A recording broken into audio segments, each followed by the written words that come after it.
broadcast is now starting. All attendees are in listen-only mode. Good afternoon and welcome to the DFKANZ webinar on Digital Marketing Mastery. It's great to have you here with us today, and we're looking forward to teaching you all we need to know about the digital ecosystem, plus insights from social media marketing world in 2019. My name is Angela Rasmus, and I'm your co-host today, and very soon I'll be introducing you to Leanne O'Sullivan, who will be providing you with the insights to help you grow your business with digital marketing. But just in case you're not familiar with DFK Australia, New Zealand, we pride ourselves on local knowledge, national connections, and global reach through our firms. We have 14 in Australia and New Zealand, but there's 214 firms in 92 countries worldwide as well. In addition to doing the normal compliance work, which a lot of people will be familiar with, we are also capable of doing business structure and setups and valuations and due diligence and strategic planning workshops. And as a part of strategic planning, being aware of the latest cutting edge ideas to help you grow your business, that's a part of what it is that we provide. And that is what today's webinar is about. Now, your presenter today, Leanne O'Sullivan, is the CEO and the founder of Big Blue Digital and Summit School with Leanne O. Leanne's been working in the digital space for almost 20 years. She's a digital strategist with a skill set very much focused on tangible and practical advice so that you can bring digital tools together to benefit your business. Now, what we're going to cover today is what is the digital ecosystem? What do you really need as a business owner? And where to next once you're aware of these pieces? And our goal is very much to educate and empower you with the knowledge and the actions that you need to take to confidently embrace digital strategy so that you can enhance your business growth. Now, we often refer to business owners as digital immigrants. When you started your business, you may not have been completely familiar with digital elements and social media and all of those pieces, as opposed to the digital natives, which are often our kids these days. But we can bridge the gap with the right information, training, and advice. You can grasp these tools and make a real difference to your business. Now, there is a lot of content we are sharing here with you today, and I want to give you some reassurance at the start. You will receive a copy of the slides that we use in this presentation. You'll also receive a recording, so you'll be able to go back and revisit the content. And Leanne has also provided in the handouts on the right-hand side of your screen, you'll see there are two handouts. One is a very quick top-level summary of the digital ecosystem, and the second handout is it broken down into its core components. So that is there for a resource for you straight away. We'll also be opening for questions at the end of the webinar, but if you have a burning question at any point during the presentation, you can type it into the question box. I will see that and either bring it to Leanne's attention or be able to answer it for you as well. So we really want this to be interactive so that you can get the most out of the experience. And as a part of that, we do have a couple of polls that we'd like your feedback on, because that allows us to tailor the presentation and make it as valuable as possible for you. So all you need to do is see the polls that are on the screen and then give us a quick answer. But the first one is we simply need to know where you're from to see where our spread is. Now, the GoToWebinar only allows us to put in a certain number of states. And so, if you're not in one of the ones that are on the screen, can you please type into the chat box for us so that we can pick you up as well? Okay, New South Wales is in the lead at the moment, closely followed by Victoria, WA, ACT, then Queensland. My apologies again if you're not on the list. We could not fit it in. But that's great for us to understand the split. Okay, we're almost all voted. Couple more seconds there. Awesome. Thank you so much. Okay, here comes the next one. An understanding of the size of your business. Again, this helps us with the specific information that will be shared. So we've got sole trader, 2 to 10 staff or 10 plus staff. Okay. A lot of larger businesses on the line today. We've got 51% at the moment, 10 plus, and then a pretty close split between sole and 2 to 10. Okay, almost all voted there. I'll just wait for one more moment. Okay, awesome. Thank you. And here comes the last one for now. Oh, second to last one, my apologies. Do you have a digital marketing plan? So this is, yes, I have a plan and I schedule content. Yes, I have a plan, but I don't even think about content. Or no, I don't have a digital marketing plan at the moment. This lets us know what level of experience we have on the call, which will help us tailor the content. Okay, you're in very good company if you don't have a digital marketing plan. At the moment, we're almost 70% that you're starting off fresh. 21%, yes, I have a plan. And at the moment, 10%, I have one, but I'm not working on content. Okay, so there's a lot of new ideas will be shared that will help you on this call today. Okay, almost all voted. And then thank you guys. And then the very last question for now. This will be an interesting one. Do you have a sales funnel? Okay, yes, I have a digital sales funnel and it's all automated, all taken care of. Or yes, I do, but it's mainly manual. Or what the heck is a digital sales funnel? Again, if you're yet to learn about these digital sales funnels, you're in the right place. 85% don't have one yet. So again, that is great because that means you are going to learn from the start the right way of doing these things. And for the 14% of you that do have a funnel that is automated or not automated, you'll learn some new ideas today that will help you enhance that activity. That's brilliant. Thank you so much, everybody, for your answers there. Now I am going to hand you over to Leanne, who will be taking you through this fantastic presentation. I will be here, as I said, if you have any questions, type them in, and I'll keep an eye on that box, and we will also open at the end. Leanne, over to you. Thank you for taking care of us in this presentation today. Fantastic. And thanks, Angela. And hello and welcome, everyone. Thank you so much for joining me today in your lunch hour as we, well, a bit longer than a lunch hour, depending on questions, as we walk through what is the digital ecosystem. So probably a lot of you from some of those poll results are actually wondering that very same thing. So if this system lets me click through, and I just need to go back because it's gone too far forward. Okay, so the answer to the question, what is the digital ecosystem, in my mind is this. It's all the digital elements that your business uses, creates, has or owns that supports your business. Now, I group all of these elements into 4 key sections, and it's from knowing what these elements are and which ones you actually need to use to allow you to grow your digital strategy. How you put these things together is going to help you have a digital strategy that works to drive traffic, leads, and sales for your business. It's not just about what we call in the industry vanity metrics and being liked, and I'm going to come back to that all throughout this presentation. There's 4 key areas that I'm going to speak about today: web, social, content, and search, and they make up the digital ecosystem. Now, on this next slide that we're about to see, it's actually got the full overview of what the digital ecosystem contains. As soon as there we go, as my mouse responds.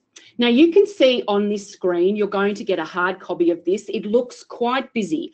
I don't want to alarm you into thinking that, oh my goodness, I need to do all of these things, because we actually don't need to do all of these things. And I'm going to walk through what I believe are the key elements for your business, as well as highlight some things that I am going to be starting to pivot my clients in the direction of as a result of what's changing in the digital marketing and social media spaces right now and over the coming 18 months, particularly in the area of what's going on with social media. Now, you'll notice in this graph that you're looking at that you can see 4 purple elements as well. And these are to do with branding. And I'm going to be coming back to them at the end of each section, because understanding the idea of personal brand and how that fits into your overarching business strategy is likely to be something quite new for most of you, but it is really critical in the digital marketing space today that we start to understand that. So let's start diving through and having a look at some of these areas in more depth. So when we look at that document, one of the first things that I think you should do is just grab a pen and go through the sheet and actually tick all the things that you actually have. So when I start working with people, I see that many businesses have quite a lot of gaps in this document. And we just sit down with a pen and paper and tick through all the items in there. That's going to tell you what gaps you actually have. And Angela, you may need to take over with this clicking through of things because my mouse does not want to play. So the thing is that you're going to have gaps. You may have some parts of the puzzle, but you're not going to have all of it, and you don't need to worry about that. It's just a matter of understanding what it is we really need and what's actually key that you need to bring into your actual digital marketing strategy. So let's have a look at how we determine that. As I've said, I've reassured you all, you don't need everything. There's just some key elements that we're going to go through right now. So first up, let's look at some web items. Now, most of us have a website, but I'm wondering how many of us actually have done no more with our website since it went live. A lot of businesses I work through are just like that. They spend a lot of time and energy getting the look of their website right, but then they don't do much else with it. So I want you to have a think about how much money you might have spent on your website initially and then barely looked at it since. So what's actually key in this web element? Let's have a look at what's actually in the web space, because it's more than just your website. And if we just click through, you can see that there's a variety of things in the web element facet that we need to have with our business. You can see that we're going to need to have a responsive site, that we're going to have email marketing, that you might want to think about e-commerce. You've got to have a blog, you need to have analytics hooked up, you may have some custom designed solutions that you've built where you've integrated other online software packages into your website. And you can see up there in the purple, I've got visual branding elements, and I'm going to touch on those as we walk through this presentation in a little bit more detail. So what are some of the key things that we must have if we're going to be getting those foundations right for our digital marketing right from the get-go?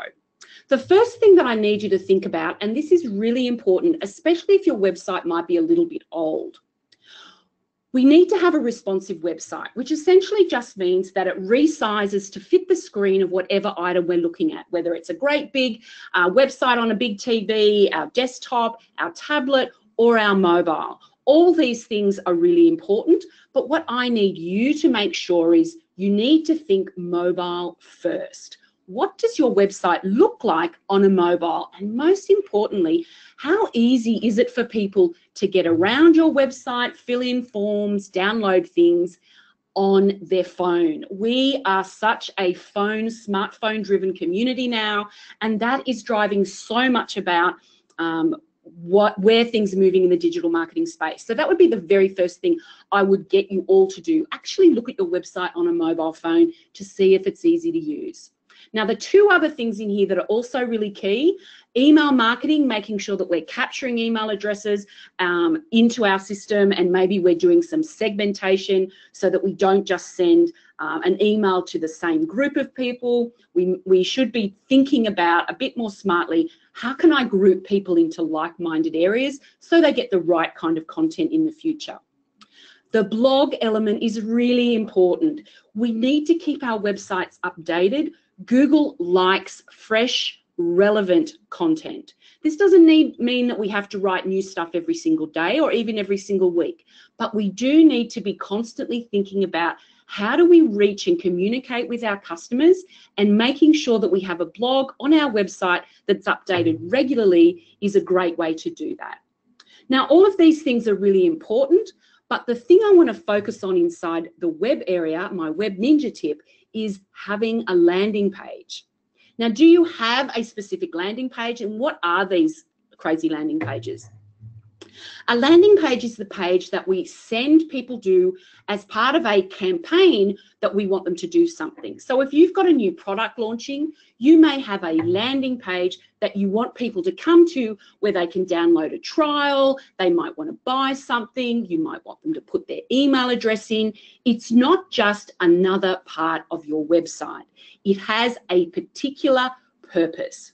So each time you have some kind of promotion, or even one that's always there, what we in the industry call evergreen, you should be thinking about having a dedicated landing page for that particular promotion or event.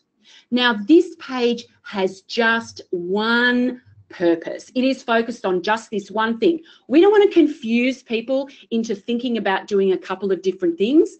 It's not our home page. It's not even the landing page in, say, our product or services area, because they often have multiple actions that we're getting people to do. A true landing page serves one purpose. We're focused on just one thing, and it's often an area that I see businesses not having. It's a thing that they overlook, they forget. They just don't have this in their web arsenal. And often when they're creating online ads down the track, they mistakenly send people to their homepage and not to what should be a true landing page. So I've just got an example that I want to show you inside here. This slide here is just really talking about some of the key features of a landing page, and you'll see that in a moment with these examples. We don't want to have competing distractions for our viewers. We don't want to have busy menus. We don't want to have anything that takes away from what it is they're trying to do. So if we have a look at Xero, for example, this is their homepage, or was their homepage when I prepared these slides. Now, it just looks like a normal part of their website. We can see it's got a normal menu, it's got features, it's got options, it's got a range of things that it is talking about because it's their homepage.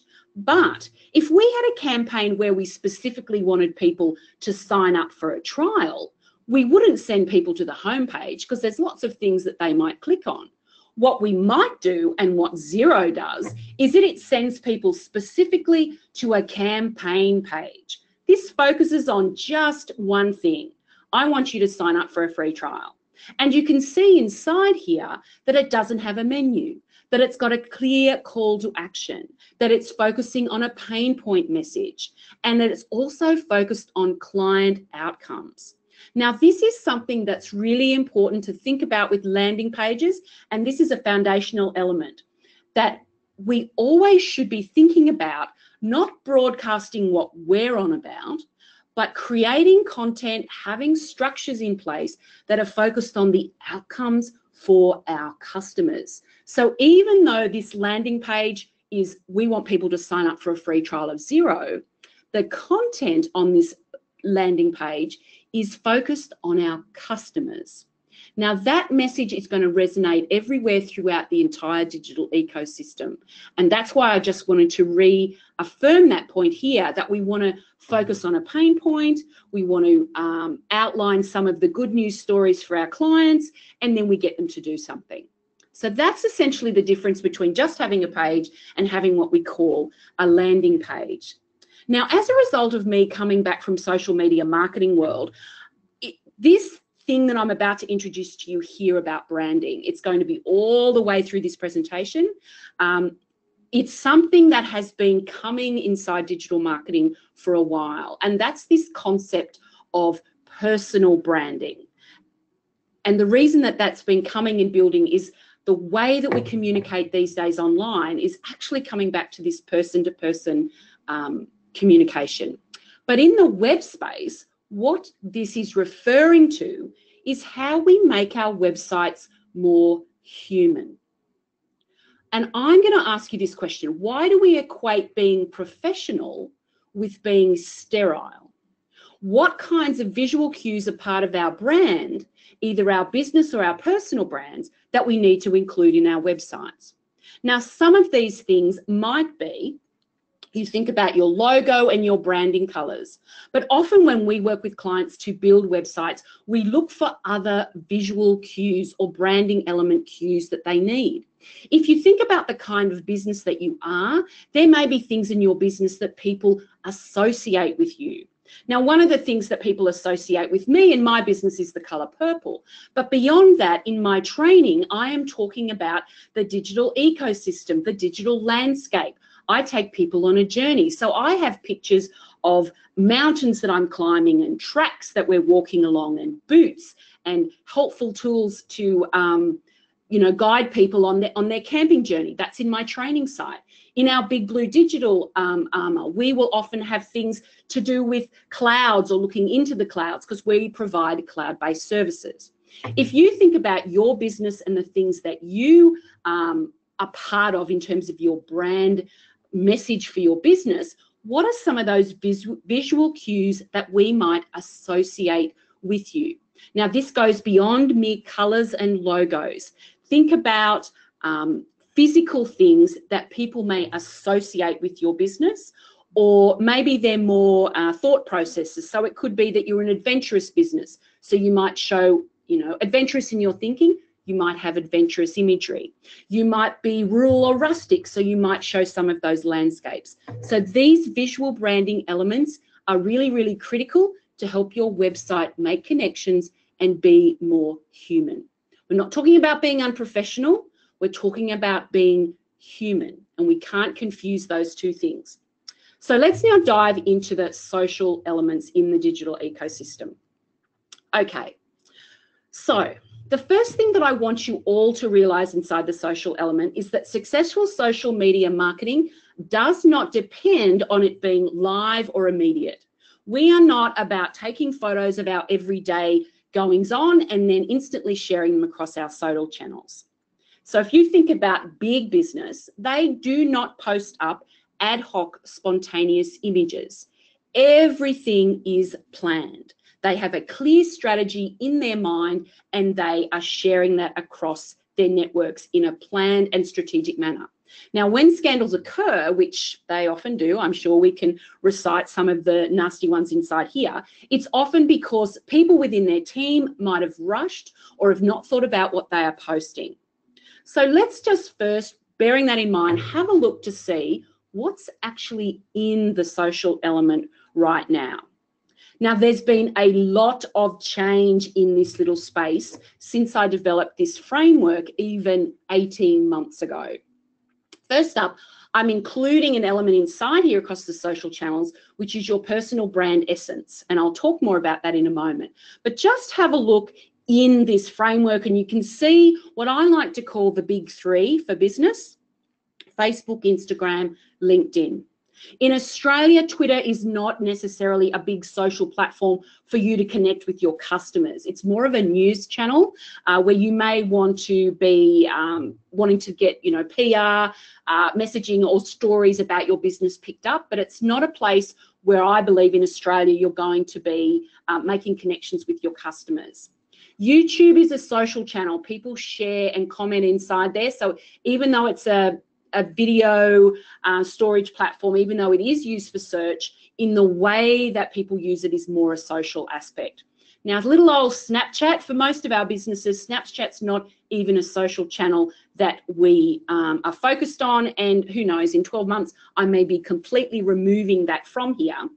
But I want to just highlight a couple of things that I think are going to be really important for you that are new onto this page. We've got WhatsApp, we've got Messenger, we've got Facebook groups, and I think LinkedIn are going to rejig their groups. And inside Instagram, we also have some messaging capability. So this is one of those tools are becoming more and more important over the next 18 months, and I'm about to outline why that is. But first of all, our social channels are about being seen and making connections. And unfortunately, we need to stop seeing social channels as just free online advertising. Those days have been and gone. And if we didn't dive in 5 years ago, we've missed that boat. Right now, They are what they've always actually been. They are conduits of conversation. They are relationship building tools, even LinkedIn. And I'm going to talk about those in a little bit more detail now. But that's what we need to think. They are no longer free online advertising for you and your business. So which ones are we meant to be using? Because there's quite a plethora of them. The most important things to think about with social is that you need to identify where your people hang out online and make sure that you are using the platforms where they are. So it's not good enough for you to say, but I don't like Facebook, but I don't use Instagram, and I'm never inside LinkedIn. Just because you don't, and for many of us as digital immigrants, maybe we're not as socially savvy as our customers are. So it's always about being where our customers are, even if it's not a natural place for us to be. As business owners and marketers, we need to get better at this thing because we've got to hang out where our people are. Now, the big movement inside social, once you understand where those networks actually are for your clients, is that we are moving into private chats. So this means, unfortunately for a lot of us, this is going to mean that you are going to have to be more visible and more conscious and more active in these channels. It can't just be some junior staff member that you push this off to, because we're going to be having private chats with people. We are going to be having active sales conversations with them online. It can no longer just be a set and forget approach. So what I've mentioned is, and we've just gone past this really important screen, is that the social channels are becoming more private. Now, all of us, one of the things that came very strongly from social media marketing world this year, and it came from the Queen of Facebook herself, 2018 for Facebook was an absolute shocker. They are doing an awful lot. They are scrambling to keep in front of government and changing regulations in terms of how that platform is used. So one of the big things that's coming is privacy inside social. No longer can we think that all we need to do on social media is just broadcast out information. In fact, it's coming back more to be private networks. We are seeing more of the ephemeral and disappearing content that was championed first by Snapchat and all the young kids loved. And as soon as Facebook recognized this is where people are going, this is what has happened with them. So Instagram developed stories. Facebook tried to buy Snapchat. Snapchat said no. So Facebook decided to put stories inside Instagram. And in a story, the content that we shares disappears within 24 hours. It is about people seeing things in that moment, micro moments in content, and then it disappearing and sparking conversations inside stories. So social media in particular is less traffic driving content because you don't get the reach like you used to. It's going to be about private messaging and building connections to have conversations, either online via the messaging tools like WhatsApp or inside Instagram DMs or Messenger. Or it's going to be, you know, here's my email address, here's my phone number. We're going to have those kinds of conversations, which I think is going to be a challenge for traditional businesses into how we manage that. And that's where using messenger marketing tools is going to be really useful for you to put in the back of your mind and think about that for the future. Because this is what we're going to be doing. We're going to be watching stories that disappear after 24 hours. We're going to be having messenger conversations. As I've mentioned, it's going to be happening inside all these areas. And we're going to need to skill up and find out about messenger marketing tools that help us do this as business owners at scale. Because we don't want ourselves or our team sitting on their phone all day long, sending individual messages like that. It's not going to be like that for business. We will be using messenger marketing tools to help us communicate with our audience in the way that they are most receptive to. Broadcast messages that are accepted as a one-on-one message have significant open rates over traditional email marketing. So I want you to think about messenger marketing and using tools like that within social as kind of how email marketing works. We get people in our list, they sign up to have a relationship with us, and then we can communicate with them via email. That's what we're going to be looking to see happen inside social media. And it's going to mean, particularly for those of us who use LinkedIn, that no longer can we just be voyeurs or collect connections inside LinkedIn like we would business cards and never talk to people. It will just not work. And the reason it won't work is because the algorithm is not going to be playing in your favor, because all the social channels care about this. They care about time on platform. They want us to use lots of elements, all the elements that they have within their platforms, and hang around. So what can we do to ensure people are hanging around within our social channel, whichever platform it might be, so that they get an opportunity to see all of our content and build a relationship with us? Because the algorithm will reward you if you do that.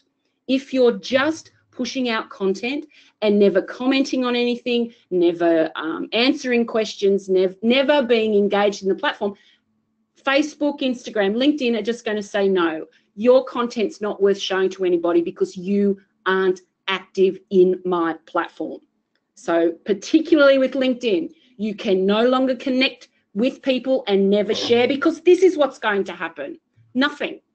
You are going to have a platform, a social channel, your own personal profile in LinkedIn. Nobody will see anything. It will be like the family cafe on Route 66 in the Cars movie. Nobody's going to go there or see you or do anything, because we need to be active in the platform and encourage people to stay on the platforms so they find out more about us.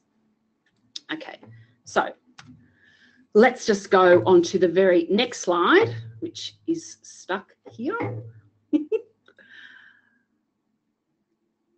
Okay, so now that we know that we need to be in these channels, we also need to know we need to be in them not just as our business, but as us. And I'm really talking about personal brand essence here inside LinkedIn for you. Because most of us, being the business principals, owning our businesses, a fair number of our community is going to be in the B2B space or other business owners, decision makers, and they're in LinkedIn. Now, right now, they may not be active. They are probably as inactive as you are.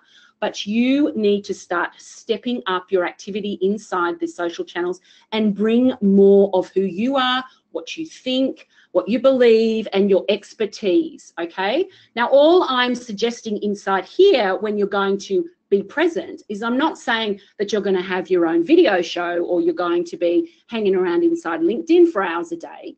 I'm talking about scheduling 10 minutes a day.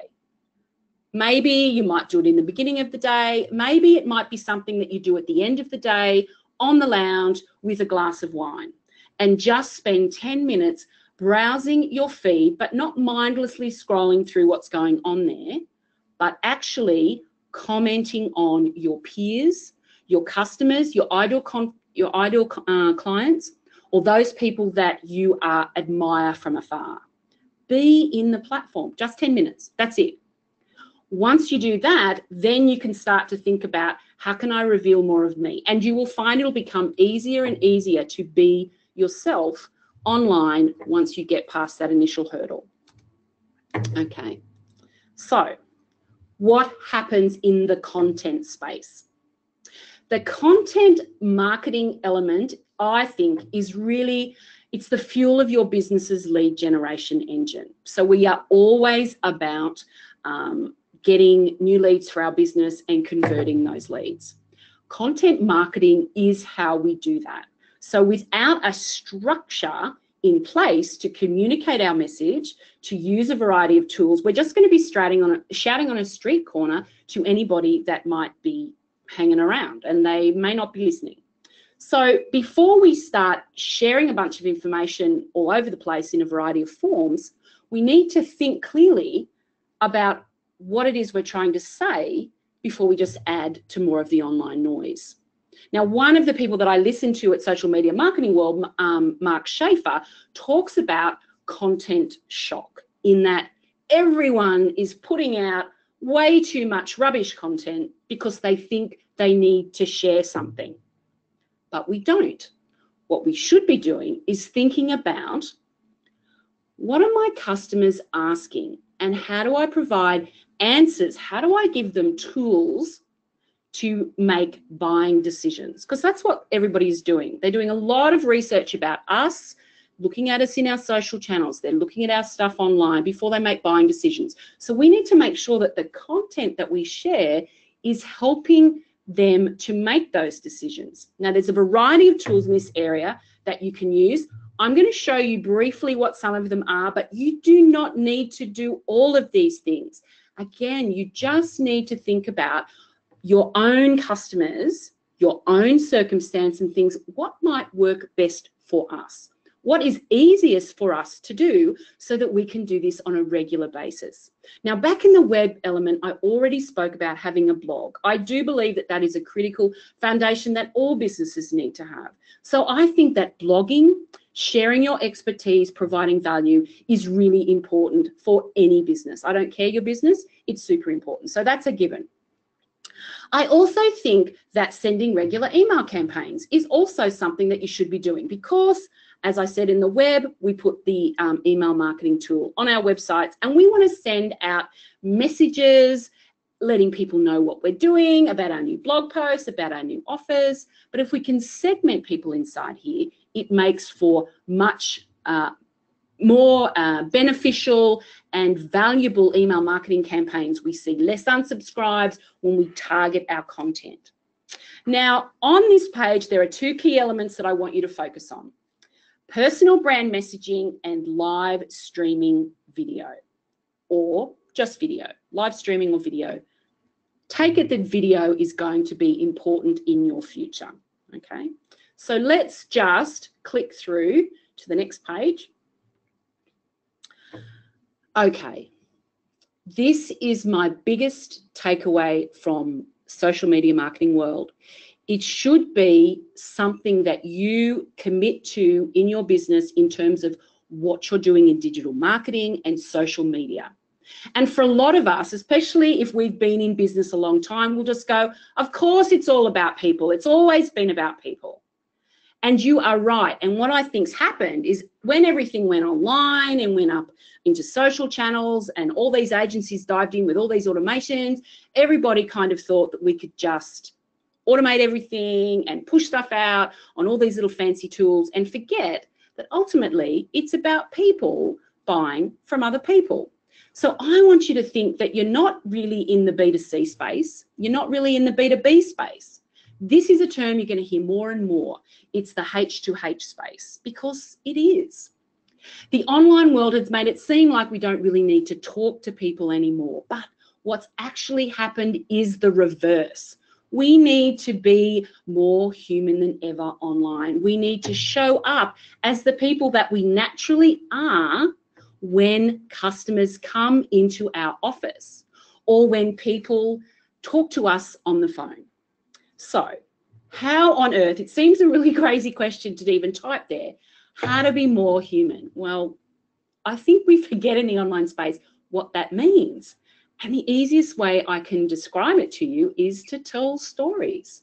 Humans are hardwired to respond to stories, hence the previous image where I had the caveman in the cave. We have been painting things on walls to describe the how, the why, the what next of everything that we've done.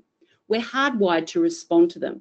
So when you think about the content that you want to share with your customers to help them make decisions to deal with you, using storytelling in your approach is going to be how you do that.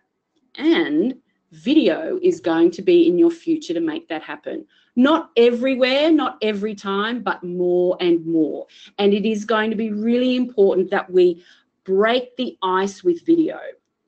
But first up, if we think about stories, what does that mean? It doesn't have to be super complicated. I'm not talking about the fact that we're going to be Hollywood script writers. But there are elements of script writing that are really important. So what I want you to think about when you think about your content and how you weave things together is to structure content so you have a clear beginning, a middle, and an end. We want people to recognize that there's a problem. We want them to realize that the problem's serious, but there's light at the end of the tunnel, and here's our awesome solution to help you get through. And we just can utilize things that happen in our life, stories that clients tell us without us even realizing about their problem, when they started to realize that they needed to take action, and what the success at the end has been for them. These things are really important for us to start doing and to start structuring our content in this way so that people pay attention.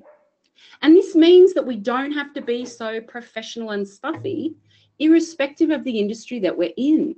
We shouldn't be confusing not being professional with being communicative. Now, Angie's got a poll that she's going to put up here. I have that indeed. is just a quick poll about my very next little section on video. Okay, so guys, this just gives us an understanding as to whether you've dipped your toe into the video world or not. I'm just launching the poll now, asking, have you ever created and used your own video content? That might be live if you're on Facebook, or it could be pre-recorded and popped onto your website. So yes, no, or you've got to be kidding are our three options here. Okay, so we've got quite a few voted, just waiting for the few more to come in. There's quite a chunk of people that have dabbled here, 38% at the moment. 41% of people saying, not yet, but I'd like to. And 21% at the moment, no, you've got to be kidding. So I understand how that feels. But believe me, when you've done videos once or twice, it's much less daunting. And with the comments that Leanne has been making about the human-to-human part, video certainly goes a long way towards that. Okay. Just waiting another couple of seconds. So 37% yes, 44% no, but would like to, and 20% no, you've got to be kidding. So that gives you some indication there, Leanne. Back to you.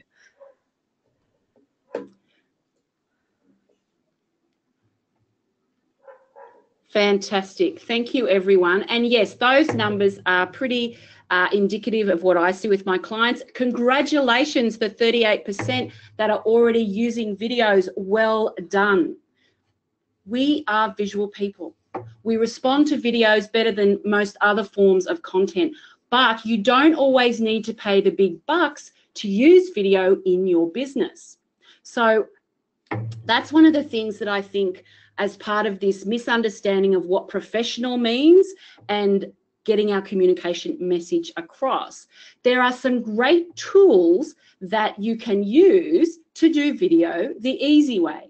Now, first of all, just a note about doing video full stop. One of the things that I mention to clients that I think all of us should bear in mind is that we are already speaking to people every single day. And the last time I checked in an office, most people aren't wandering around the office with a bag over their head. You are talking to people and showing up each and every single day in the great way that you are. When we do video, the real key to getting started, particularly if you're just practicing on your phone, is to treat your phone, and that's what I'm suggesting, use your smartphone and treat it like that's the one person that you're speaking to. And every time we do video, I'm just talking to one person. It's less scary when you do it like that. So the easy ways to get started in video is if you've got a Facebook page, live video inside Facebook is fantastic, and you can do it at your desktop, you can do it on your phone. It's a wonderful way to engage with your audience, particularly if you've got a group within your business. So groups was something that I put on the social facet as something that is important for the future. That might be something that you consider. Going live in a group is often less scary than going live on your Facebook page. And remember, the algorithm does not yet work in your favor. So if you think, oh my goodness, but we've got 1,000 people who follow our Facebook page, 1,000 people are going to see me. No, they're not. Not initially anyway. Live video is coming to LinkedIn. And this is going to be huge for all of us who are dealing more in traditional businesses or professional spaces. So video is going to be ubiquitous, really, in 2019. It will be everywhere. So what we want to make sure we do is some live video. We want to record things on our phone so we can share them as little things to stories.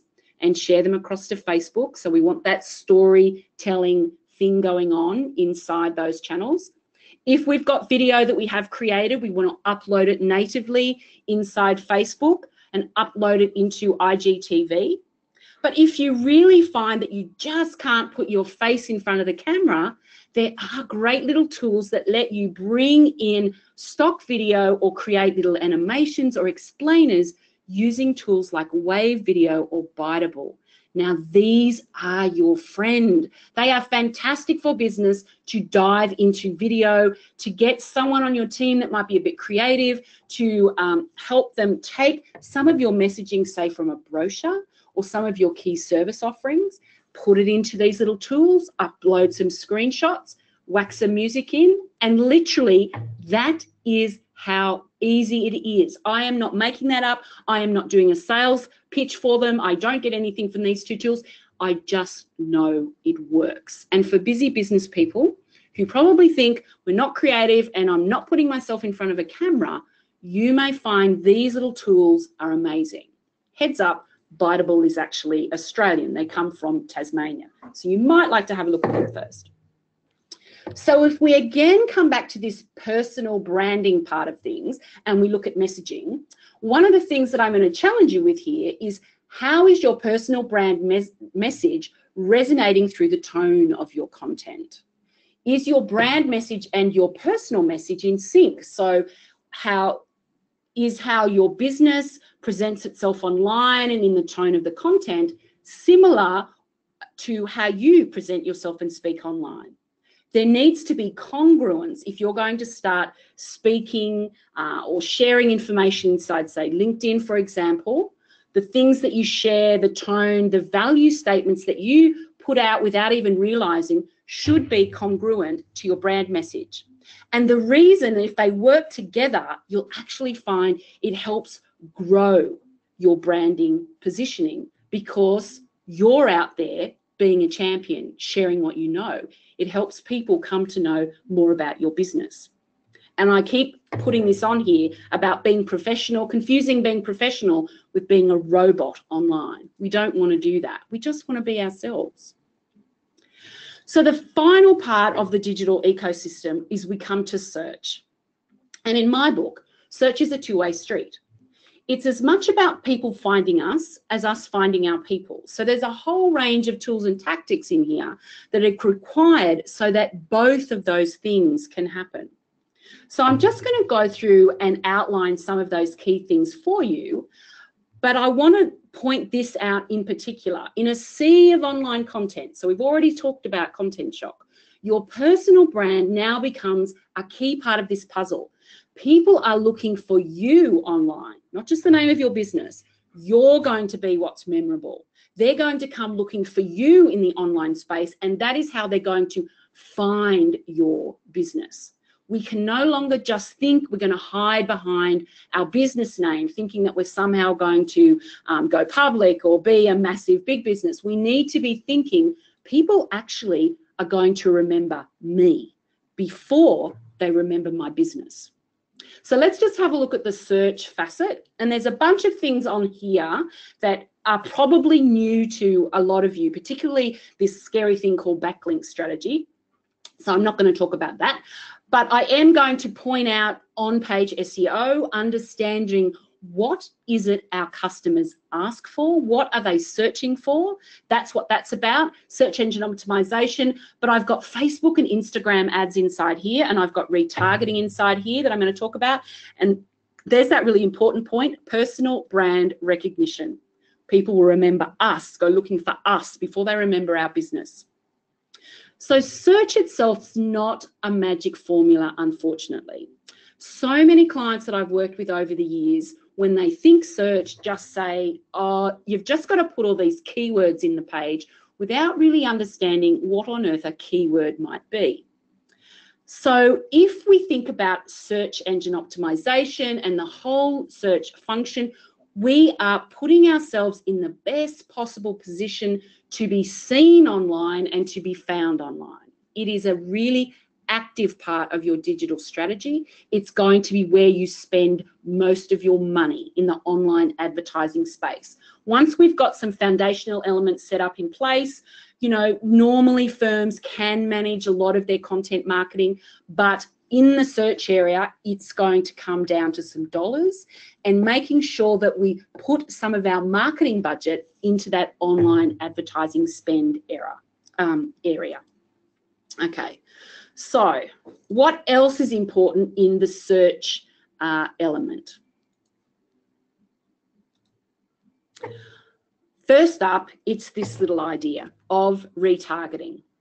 Now, retargeting is where we are going back to those people that have already come to find us, and the slides are just jumping around.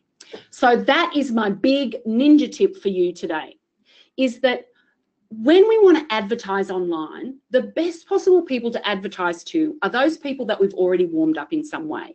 They've heard of us because they've either visited our website, they've engaged with one of our social channels, they're on one of our email lists. So they're the people we want to go back to warm them up to make a sale. In addition, we want to also utilize people that look like those people because they're the next best people that we want to connect with. And the way that retargeting is set up across your website and your social channels, and you've probably seen it before where you visit a website and then you come into Facebook and you start seeing ads for shoes, or you've been to a website looking at shoes and then you're browsing some news sites and you start seeing messages from the shoe shop saying, well, I know I do, reminding me that, hey, you haven't bought those amazing shoes. So these things are super important for business. And if you've done no online advertising, this is the very first place you want to start because this helps check the message of your offer. If you can't win over the people that you're retargeting, you might need to do some tweaking on other parts of your advertising to get them over the line. Now, we can do retargeting both inside Facebook and their ecosystem or all across the Google Display Network. So not just search ads, but where we retarget people and we show up on 90% of the websites in the whole world. So that's pretty powerful, that Google Display Network, and that's something that I know I'll be working more with my clients on over the coming 12 months because ads inside Facebook, unfortunately, are becoming a little bit more expensive. The golden era of really cheap Facebook ads has been and gone, which is a bit of a shame for a lot of us because we possibly missed it. It doesn't mean that it's not super powerful. It is. It is totally the best place. I always make sure my clients have it by putting little parcels of code in their website so Facebook can start tracking behavior. Because this is what it's doing. We are warming those people up. We put codes in our website so that we can then reuse this and have our ads in front of the right people as they are further down the path of making a buying decision. Most of us need to be reminded several times before we commit to doing something. Our customers are exactly the same. And you shouldn't be worrying, thinking that they're going to see your ad multiple times. They're not.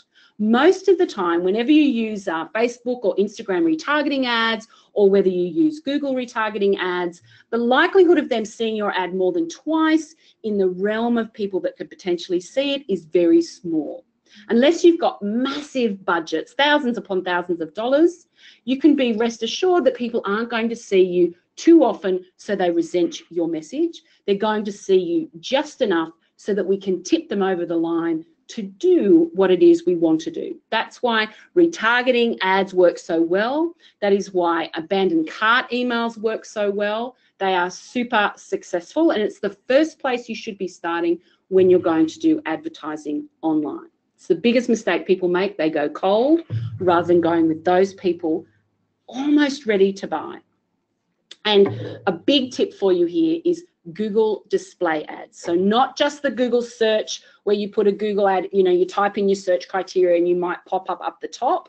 What I want you to think about is Google display ads in your arsenal of online advertising so your business, brand and offer can be seen all over the internet in a variety of ways, reminding people about you. Of course, we need to stay focused on SEO. So that's why we have the foggy glasses here in this picture.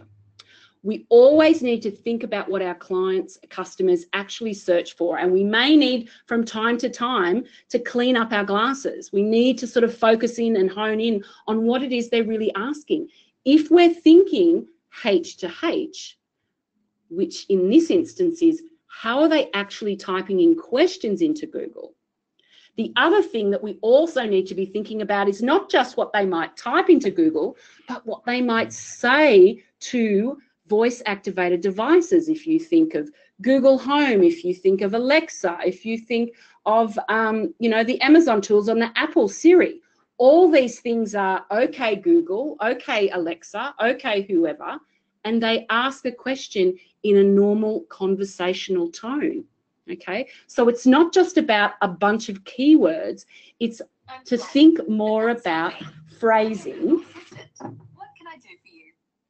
More of phrasing of our questions. It is why H2H is so important. And that was actually my phone just chiming in there because I did think I had it off. But these are the things that it's really important about SEO and to think about the future in terms of voice activated devices. So how we phrase content on our websites needs to be in a way that people would say that to one of these voice activated devices. It's going to be huge in the coming years and something, not even in the coming years, in the coming 18 months. More and more of us have Google Homes, more and more of us have Alexas at home or Apple devices. It's already here and it's already having an impact, okay? So, before we get into this last final little bit in the search area, Angela has got another poll for you. This is the lucky last. This is an understanding of your concept of personal branding. We're keen to understand, what does the term personal branding mean to you? And the options here, it's how I'm seen in the industry by my peers, or how I'm seen in the market by my clients, how I'm perceived in the market by prospective clients, it's how I see myself, or all of the above.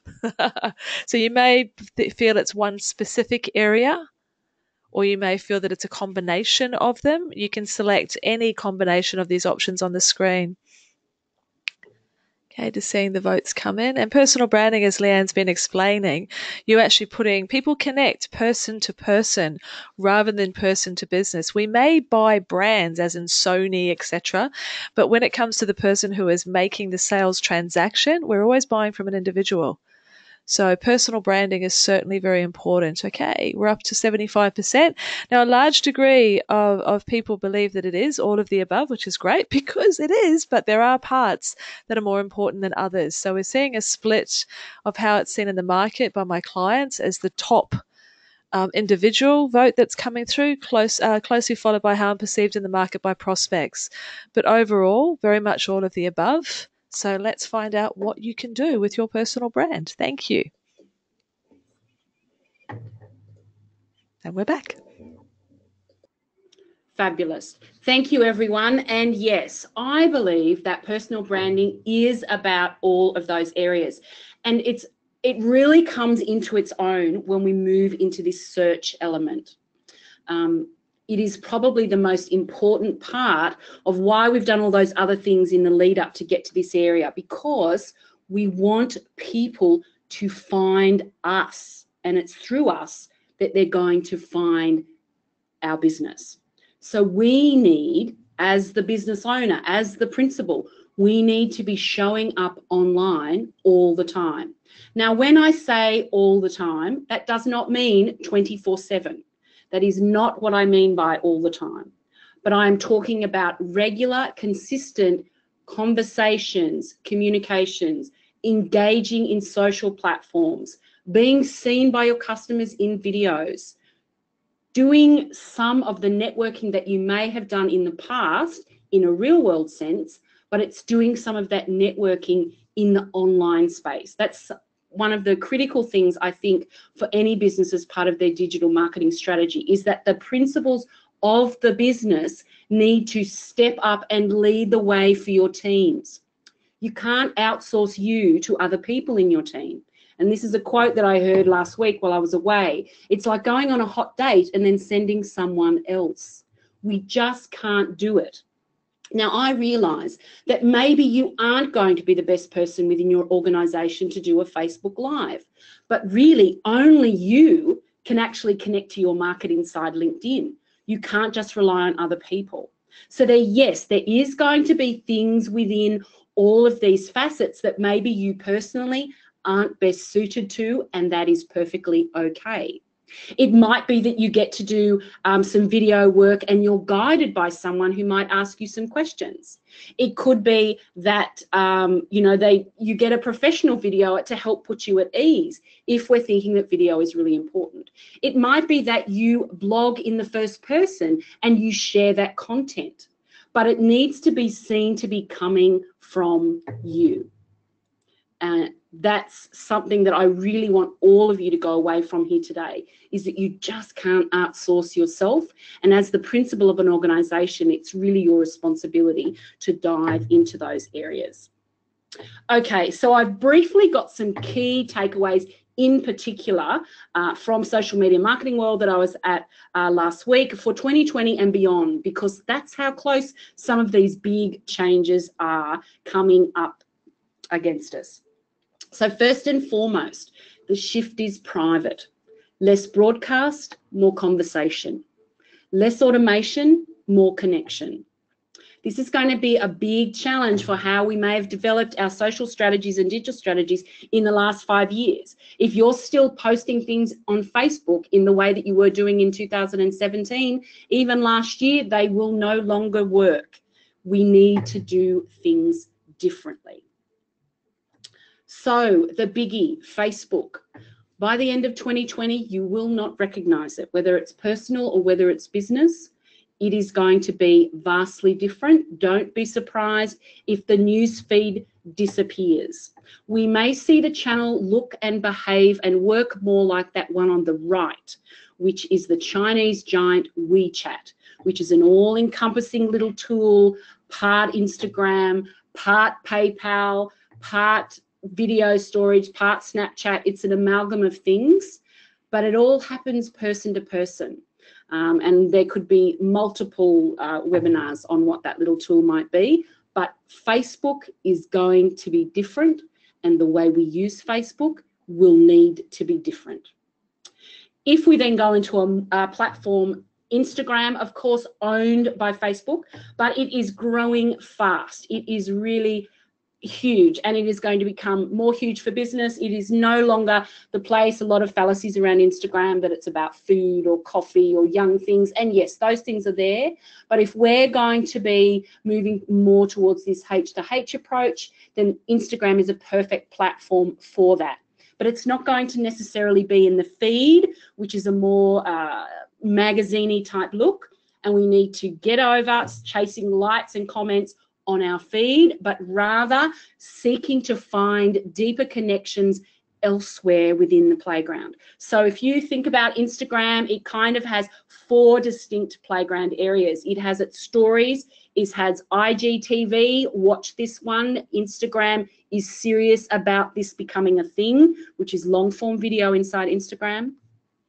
Direct messages, which I've mentioned before. The feed will, of course, still be there. It's meant to be curated, but I think it's those other 3 areas, stories, IGTV, and direct messaging, is where the power and the connection of Instagram will be. Then we want to look at one of my favorite platforms. Why is it one of my favorite platforms? Because organic reach still exists inside here. There is a reason that Gary Vaynerchuk spends valuable time every single day in LinkedIn, and he says this every single day, and he has spent thousands upon millions of dollars advertising online. Organic reach still exists inside LinkedIn. So this could be your perfect place to play in the social media space, but it is not like the LinkedIn from 2014 or earlier. If you are still using LinkedIn like it's some online resume, if you're scrambling from recruiters, if you only put up information about yourself in the third person, you are doing it wrong, and you are wasting time and a huge opportunity. You need to do a few things to fire up your LinkedIn engine. You need to be active on the platform each day. As I said, 10 minutes. I think we can all manage 10 minutes. I would suggest end of the day on the lounge, glass of wine, beer in your hand, relax, and you might find that it's easier to communicate and engage with others. I want you to connect with new people, just not the people you already know. It is a fallacy to think you do not connect to people that you've never met yet. How do we grow our networks if we don't meet with people? The best way to do that is to have a look at your existing connections and find those people one person away. It's the 6 degrees of separation thing inside LinkedIn. You find once you start engaging with your peers inside here and sharing and thinking about or sharing what you think on issues within your space, on sharing learnings, on using video, your organic reach will grow. And it's a great way then to invite people to have sales conversations with you because they are tuned in to your message, to your personal brand, to the essence of who you are. And it is a great bump then into your business brand. It's my favorite platform, bar none. I love it. Get inside there. It will really do great things for your business.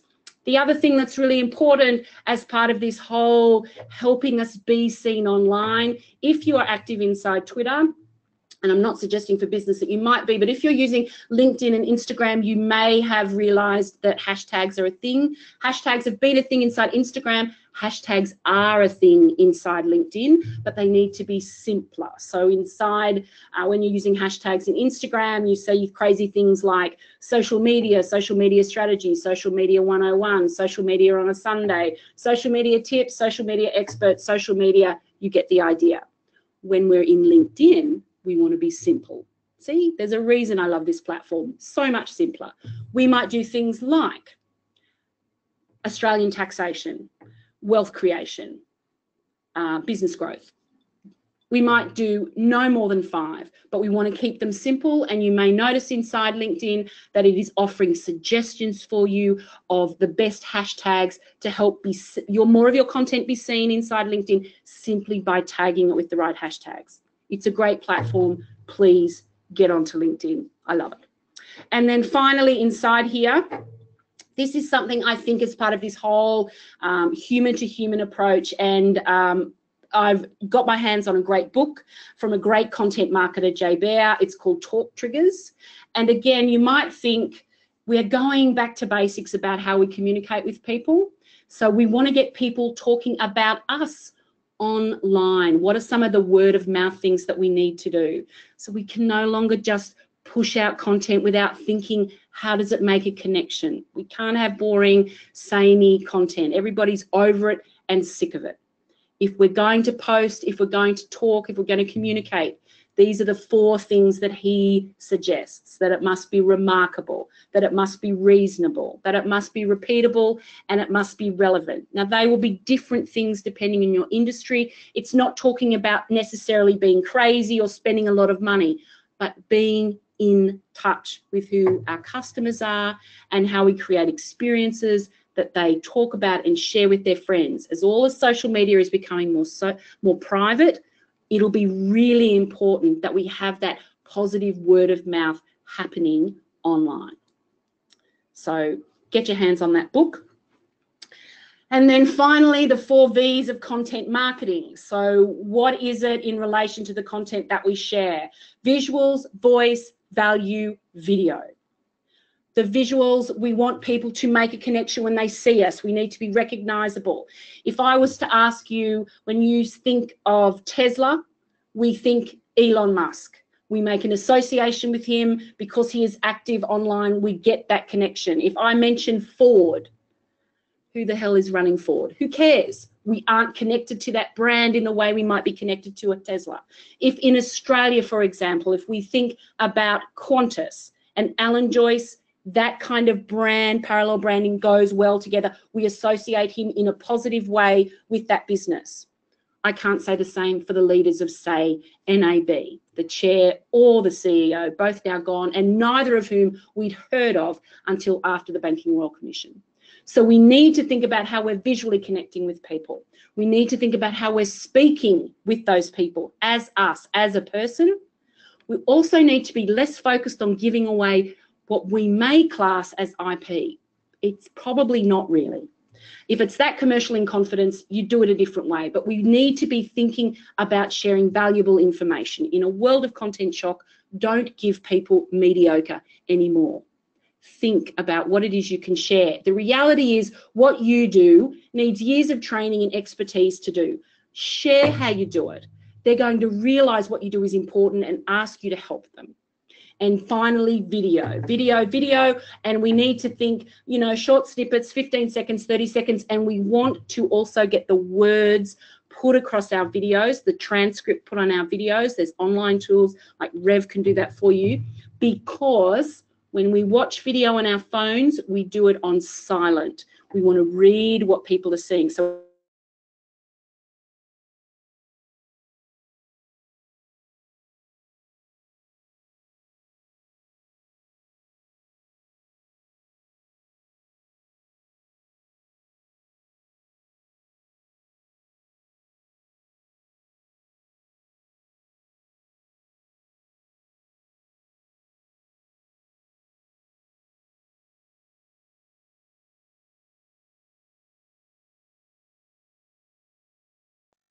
okay. Sorry, we just lost sound there for a moment. I think we've got it back. Are you okay with it again, Leanne? Yes. Does the slide working? No. It is now. Okay, so finally, after all of that, of where it's heading and what it's doing, my final ninja tip is to be more human. We can't automate it. We can't just create rubbish. We can't outsource ourselves. We have got to put ourselves in the conversation in the online space, irrespective of the size of our business. And I know, I hear you, I know it's going to be a challenge for many of us, but it is a challenge that will be worthwhile, because the businesses that do this will be the sustainable, enjoyable and profitable businesses that we all want to have going into the future. So thank you, one and all. Thank you so much, Leanne. And for everyone who's sitting here at the moment going, oh my goodness. Yes, we did say at the beginning there is a lot of content that we shared today, but hopefully the most important message that you can take away, as Leanne mentioned, is you don't need to do all the things. It's a case of, with any new skill base, it's choosing 2 or 3 different aspects that you will implement now, and then perhaps looking at other pieces later on. It's not a case of doing all the things. It's a case of deciding where is it that you can make some small changes that will have an impact on the way that you're connecting with your audiences. But certainly this one of the strongest messages that is coming through is this need for involving you in the business, you and your staff in the business, having the personal connection rather than just the chucking stuff out there on social, which I'm sure you can understand after seeing this presentation that that is not the way to go. We buy from individuals. We have to build up that know, like and trust factor. And really what you're doing is taking what you have been doing for years in traditional marketing and traditional client connection and now moving it into the online space. It's a move we all need to make, and certainly a skill that will benefit you and your business. But as we've been saying throughout the presentation, knowledge without execution is pointless. It's important for you to actually take some of these tools and to go forward and put them into action. Now, this is a part of the type of thing that we speak about in strategy days with the DFK business advisors. And when we send out the copies of the tools that we've provided as downloads and resources, and also the recording and the slides, there'll also be some contact details if you want to have a quick chat with Leanne about specifically how your digital ecosystem can be enhanced within your business. It's certainly one aspect that will be very useful for you. Now, there was a couple of questions that came up, during the sorry, it's just the slides have jumped. I pushed the wrong button. I apologize for that. There was a couple of questions that came up and I didn't have the chance to answer. One in particular was there was a question about, is writing a book as a digital tool a good idea? Now, ebooks, you probably all downloaded one yourself, and an ebook is a great way of putting your expertise into a consumable format that you would use on one of those landing pages that Leanne spoke about earlier. That's adding one of those pages to your website that doesn't have other navigation. The only option when people come to that page is to put their details in and to download the ebook. So yes, it is one of the things that can work really well as a tool. So that was one of them. Another question. Our business does not get direct DMs on LinkedIn, website, or Facebook. How can we encourage more engagement with our clients? Leanne, could you step up for that one? If they're not receiving, like this business is not receiving direct messages, how can they encourage more engagement? What would be your thoughts there? Then it would be great for people to actually start those.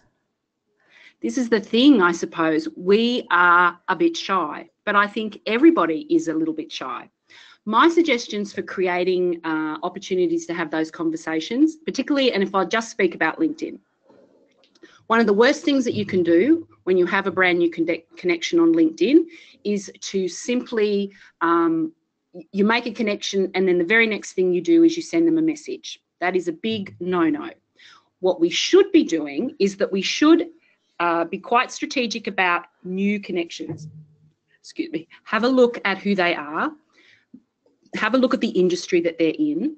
And then when we're sharing content, as we normally do, what we might want to do is to say, hi, name of person. I've just shared a post with a link through to this part of my website on ABC. I thought you might be interested in this. You don't want to do that on day 2 of having a connection.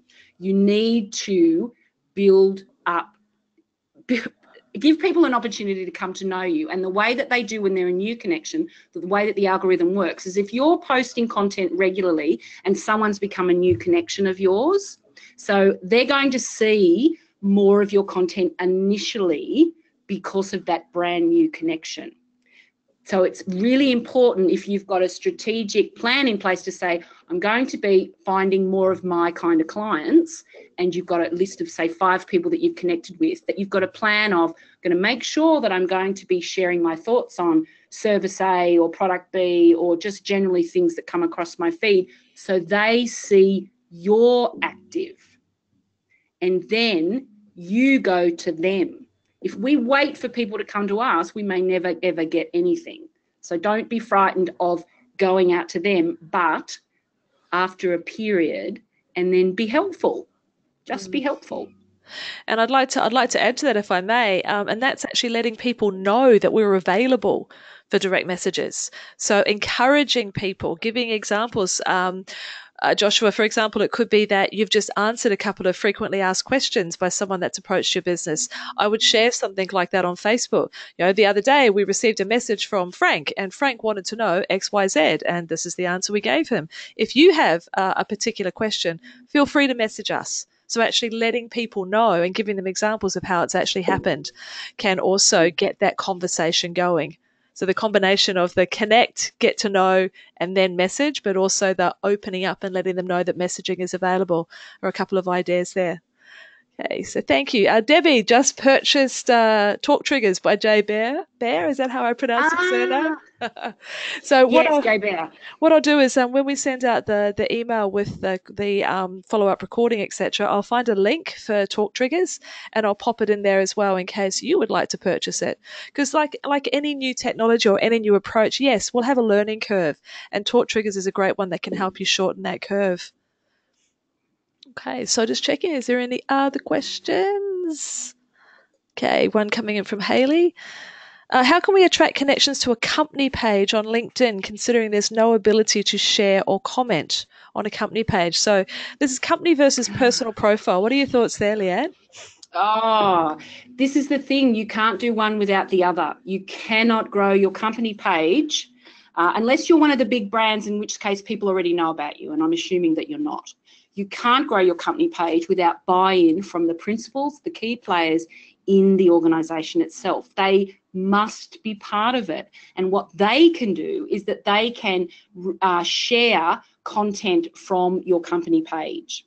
That's what you can do there, that you get buy-in from the team and that they're active inside the platform, sharing what they know on a variety of areas, so that when building up their own networks, so that when the company page posts a new item, they then reshare it. to their networks, specifically pointing out why it's valuable, rather than just reposting it, which is a bit of a no-no.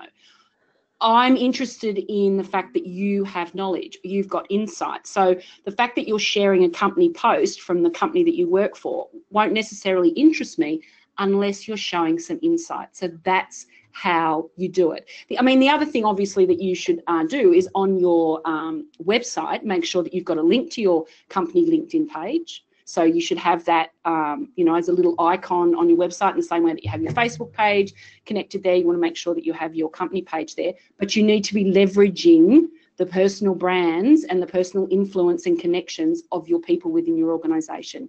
It just won't happen on its own. And I think I'm recognizing also the time that it can take. A lot of us, because we're sort of used to the instantaneous nature of the digital world, that we then have a natural expectation that our work in the digital space will also build up contacts and responses instantaneously. But it does take time for that trust factor, like any other form of marketing. Okay, so just having a look through. Any other questions in here? No. You can always, if you think of a question after you've been on the webinar, guys, you can always email and reply to the information that'll come out to you. But that seems to be the lot. So just a couple of other quick things. Again, if you weren't that familiar with DFK before you came on the call today, these are the other areas in which we can work. Business advisory is certainly at the top of the way in which we help clients at the moment. And having strategic planning days with us can really help you bed down that future business growth, but many other pieces as well in terms of business management, asset protection, succession planning, lots of things through these firms all through Australia. So certainly have us on your question list when you're thinking about reaching out for advice. And the last point is that as you leave the webinar today, there will be a short poll, or rather survey, which we'd really appreciate you completing, because that helps us understand how this webinar hit the spot today in terms of the type of content and if it worked for you, and whether or not there are particular topics that you would like to see us cover around business growth in the future. That helps us make sure that the content we create is as valuable as possible for you. So thank you so much for spending your time here with us today. We hope that you walk away feeling that there is great possibilities available for you in the digital marketing space, and that you have more insights than you had at 12:30 this afternoon. So take very good care, and we'll be back again with you very soon with a new webinar.